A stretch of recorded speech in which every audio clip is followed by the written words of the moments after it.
नमस्कार दोस्तों, इस वीडियो में बात करेंगे हम एचपी टेट आर्ट्स 2012 के क्वेश्चन पेपर की। तो पहला प्रश्न है, निम्नलिखित में से कौन पहाड़ी गांधी के रूप में जाना जाता है? तो पहाड़ी गांधी के रूप में कौन जाने जाते हैं? Baba Kanshiram, option D. Question number 2 है, डीएनए किसने खोजा? तो डीएनए जे वॉटसन और एफ क्रिक ने खोजा था, ऑप्शन डी। क्वेश्चन नंबर 3 है, H1N1 फ्लू होने का कारण है? तो H1N1 फ्लू होता है वायरस के कारण, ऑप्शन ए विषाणु। क्वेश्चन नंबर 4 है, एक न्यूक्लियर रिएक्टर के लिए ईंधन का स्रोत कौन सा है? तो वो है uranium, option B. Question number 5 है, तिब्बत में मानसरोवर से प्रारंभ होकर और किन्नौर जिले में सिपकी में भारतीय सीमा में प्रवेश करती है, वह कौन सी नदी है? तो वह है ऑप्शन सी सतलुज नदी।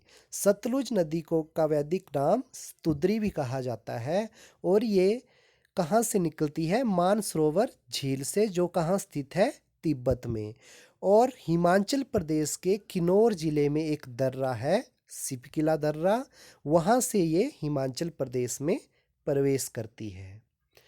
प्रश्न नंबर 6 है, रावी नदी का वैदिक नाम है? तो रावी नदी का वैदिक नाम है, ऑप्शन बी परुशनी, और संस्कृत नेम है इसका इरावती।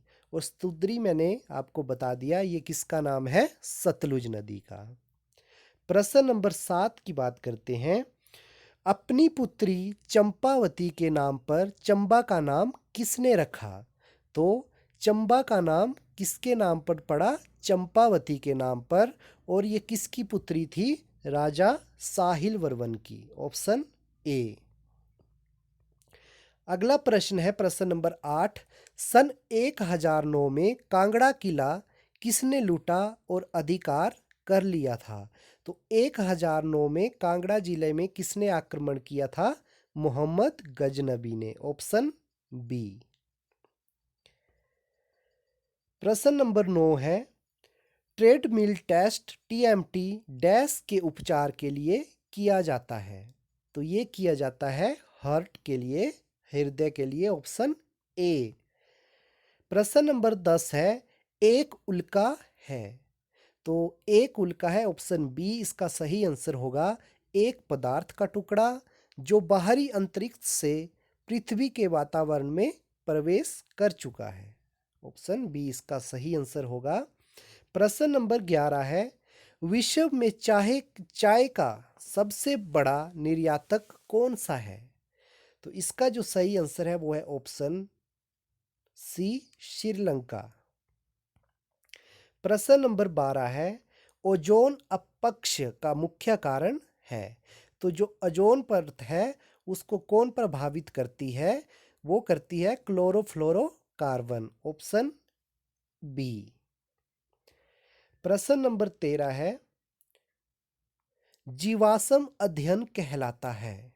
तो जीवाश्म अध्ययन कहलाता है पैलियोंटोलॉजी, ऑप्शन सी।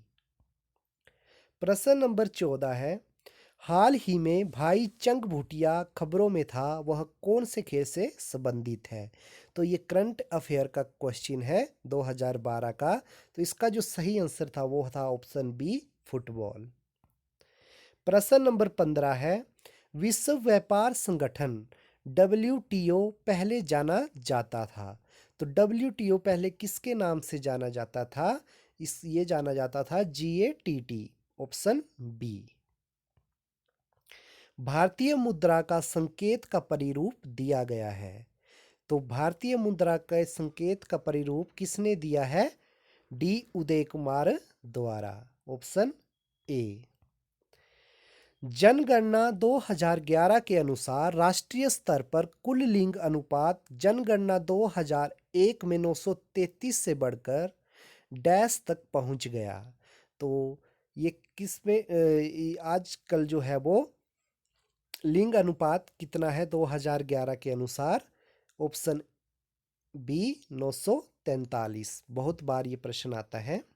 प्रश्न नंबर 18 है, निम्नलिखित में से कौन सी राज्य सरकार ने किसानों की समस्याओं का पता करने के लिए कृषि मंत्रिमंडल का गठन करने की घोषणा की है? तो ये भी 2012 के करंट अफेयर का प्रश्न है। तो इसका जो सही आंसर था वो था ऑप्शन सी, बिहार। तो इससे आपको पता चलता है कि एचपी टैट में जो है, जो आर्ट्स का टैट है, उसमें करंट अफेयर के कितने प्रश्न पूछे जाते हैं। प्रश्न नंबर 19 है, सूचना और प्रसारण मंत्रालय द्वारा वर्ष 2010 के लिए घोषित दादा साहेब फाल्के अवार्ड के विजेता निम्नलिखित में से कौन थे? तो ये भी उस टाइम का करंट अफेयर का प्रश्न है। तो आजकल जो है, आपको आजकल के पता होना चाहिए कि दादा साहेब फाल्के अवार्ड किसने जीता है। तो उस टाइम थे के बालाचंदर, ऑप्शन ए। प्रश्न नंबर 20 है, राजीव गांधी खेल रत्न अवार्ड 2011 का विजेता कौन था? तो ये थे साइना नेहवाल। ये भी करंट अफेयर का प्रश्न है। प्रश्न बी, ऑप्शन बी इसका सही आंसर है। प्रश्न 21 है, ओलंपिक्स का मेजबान निम्नलिखित में से कौन होगा? तो इसका जो सही आंसर था वो था ऑप्शन ए, लंदन। यह भी करंट अफेयर का प्रश्न है। तो इस बार जो ओलंपिक्स हुआ, इसके बारे में आपको पता होना चाहिए कि इसका मेजबान कौन सा देश था, कहाँ पे ये हुआ, कितने मेडल भारत की झोली में आए। प्रश्न नंबर 22 है, प्रसिद्ध रोरिच आर्ट गैलरी स्थित है? ये हिमाचल प्रदेश का प्रश्न है। तो रोरिच आर्ट गैलरी कहाँ स्थित है? नागर, जो कहाँ स्थित है? कुल्लू में। ऑप्शन ए इसका सही आंसर होगा। प्रश्न नंबर 23 है, कांगड़ा जिला में बिलिंग डैश के लिए प्रसिद्ध है? तो कांगड़ा जिला के जो बिलिंग है वो किसके लिए प्रसिद्ध है? पैराग्लाइडिंग के लिए। Option B. कौन सी नदी का संस्कृत नाम बिपाशा है? तो बिपाशा जो है वो संस्कृत नाम है ब्यास नदी का। ऑप्शन ए इसका सही आंसर होगा। रावी का आपको पता है इरावती और परुशनी बोलते हैं। सतलुज का आपको पता है स्तुद्री बोलते हैं। अगला प्रश्न है प्रश्न नंबर 25, भारत में द लिटिल लहासा के रूप में कौन सा स्थान जाना जाता है? तो ये जाना जाता है धर्मशाला में। वैसे जो लहासा के नाम से जाना जाता है वो तिब्बत को जाना जाता है, और तिब्बत की सरकार जो है वो धर्मशाला के मैक्लोडगंज में है। तो मैक्लोडगंज को भी क्या कहा जाता है? लिटिल लहासा। प्रश्न नंबर 26 है, हिमाचल प्रदेश में 5 नवंबर 1983 को विश्व कप का सबसे ऊंचा डाकघर विश्व का सबसे ऊंचा डाकघर खोला गया था। तो ये कहाँ है? सिक्किम में। प्रश्न नंबर 27 है, जब कक्षा में पढ़ाते हुए एक शिक्षक अनजाने में गलत सूचना देता है, तब विद्यार्थी उसे ढूंढ निकालते हैं। शिक्षक को भूल स्वीकार कर उसे क्या करना चाहिए? सुधारना चाहिए। ऑप्शन बी इसका सही आंसर होगा। प्रश्न नंबर 28 है, कक्षा खंड में आपसी बातचीत में एक छात्र एक प्रश्न उठाता है जिसका आप वहां उस समय उत्तर नहीं दे सकते हो। आपकी प्रतिक्रिया कैसी होगी? तो कैसी होगी? अपनी अयोग्यता स्वीकार कर अगले दिन उत्तर देने का वचन देना। Option C. प्रश्न नंबर 29 है, भारत में पूछने के लिए पाठ्यक्रम से संबोधित मामलों के लिए शीर्ष संस्था कौन सी है? तो कौन है वो? NCERT। Option A. प्रश्न नंबर 30 है, शिक्षक का उद्देश्य क्या होना चाहिए? तो विकास के सभी क्षेत्रों में ज्ञान का विकास करना और निपुणता लाना, ये भी होना चाहिए। बच्चों को कैसे सीखें व सीखने में मदद करना, सीखने की शैली और व्यक्तिगत अंतरों को समझना। तो इसका जो सही आंसर होगा वो होगा ऑप्शन डी, उपरोक्त सभी।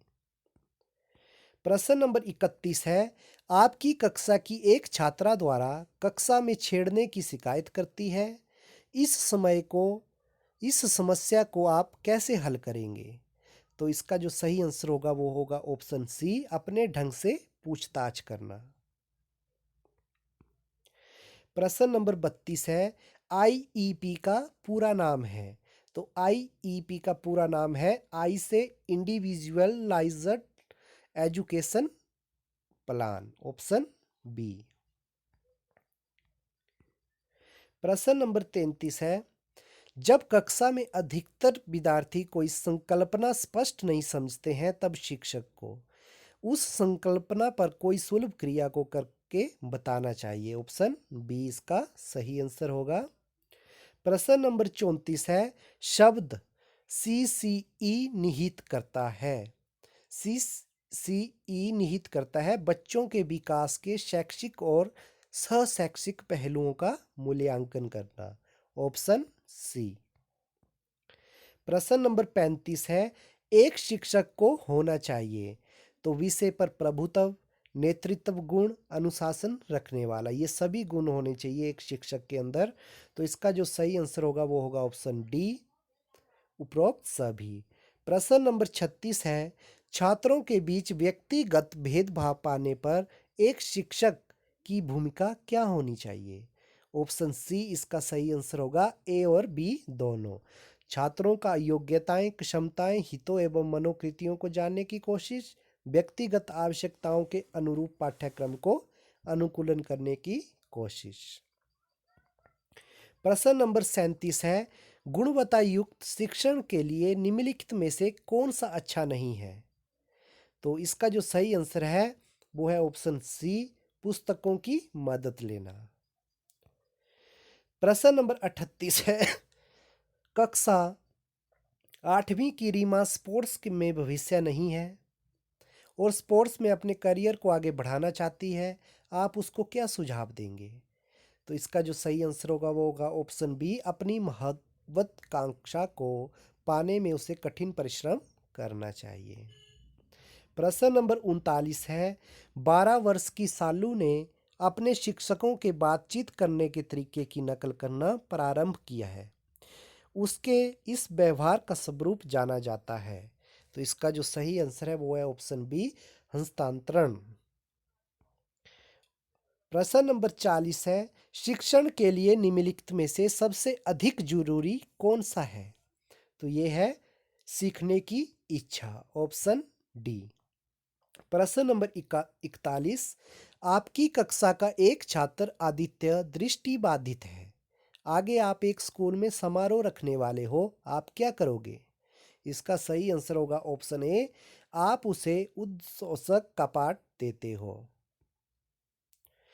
प्रश्न नंबर 42 है, बाल विकास पारस्परिक संबंध प्रक्रिया द्वारा निर्देशित है, उनमें से कौन सा एक नहीं है, ऑप्शन सी, प्रेरणा। प्रश्न नंबर 43 है, शैक्षिक क्षेत्र में रचनात्मक मूल्यांकन के लिए निम्नलिखित में से कौन सा एक साधन नहीं है, ऑप्शन बी, बहुविकल्पीय प्रश्न। प्रश्न नंबर 44 है, छात्रों को सफल बनाने के लिए शिक्षक को क्या करना चाहिए। छात्रों का व्यक्तिगत भेद समझना चाहिए, छात्रों को प्रेरणा देनी चाहिए, जब जरूरत हो तब उन्हें संबोधित करना चाहिए। तो इसका जो सही आंसर होगा वो होगा ऑप्शन डी, सभी। प्रश्न नंबर 45 है, शिक्षा प्रणाली में गुणवत्ता सुनिश्चित करने के लिए निम्नलिखित में से कौन मुख्य आयाम है। तो उचित पाठ्यक्रम, प्रेरित और उपयुक्त पुरस्कृत शिक्षक, उचित शिक्षक शिष्य अनुपात। तो इसका जो सही आंसर आएगा वो ऑप्शन डी, सभी। प्रश्न नंबर 46 है, एक उच्च बुद्धि वाला छात्र पढ़ाई में अच्छा नहीं कर पा रहा है, शिक्षक के लिए सबसे अच्छा रास्ता क्या है। तो वो है उसकी कम उपलब्धियों के लिए कारणों को खोजो, ऑप्शन बी। प्रश्न नंबर 47 है, शिक्षा बच्चों को अपना डैश विकास में मदद करती है, जीविका कौशल में, ऑप्शन डी। प्रश्न नंबर 48 है, कक्षा 8वीं के एक छात्र के हकलाने की समस्या के समाधान के लिए एक शिक्षक को चाहिए, पेशेवर मदद तलाश करें, ऑप्शन डी। प्रश्न 49 है, समाज के शोषित वर्ग के बच्चे अधिक लाभ ले सकते हैं यदि उन्हें स्कूलों में अधिक अच्छा पढ़ाई वातावरण दिया जाता है। ऑप्शन ई इसका सही आंसर होगा। अगला प्रश्न है और इस वीडियो का अंतिम प्रश्न है। अगर आपको वीडियो अच्छी लगी हो तो आप इसे लाइक करें और सब्सक्राइब कर लें इस चैनल को। जब इसका अगला पार्ट आएगा तो वो जो है आपको सबसे पहले दिखाई दे। प्रश्न 50 है, आपकी कक्षा का एक छात्र अनिल अपने काले रूप रंग के लिए अपने सहपाठियों द्वारा चिढ़ाया जाता है। आपको एक शिक्षक के रूप में क्या करने की आवश्यकता है? इसका जो सही आंसर है वो है ऑप्शन बी, व्यक्तिगत मतभेदों के बारे में कक्षा में बातचीत करना। तो आप इस चैनल को सब्सक्राइब कर लें। इस चैनल में जो है आपको सभी प्रकार के टैट के 2012 से लेके 2020 तक के प्रश्न पत्र जो है हल करके दिए जाएंगे। धन्यवाद। जय हिंद, जय भारत।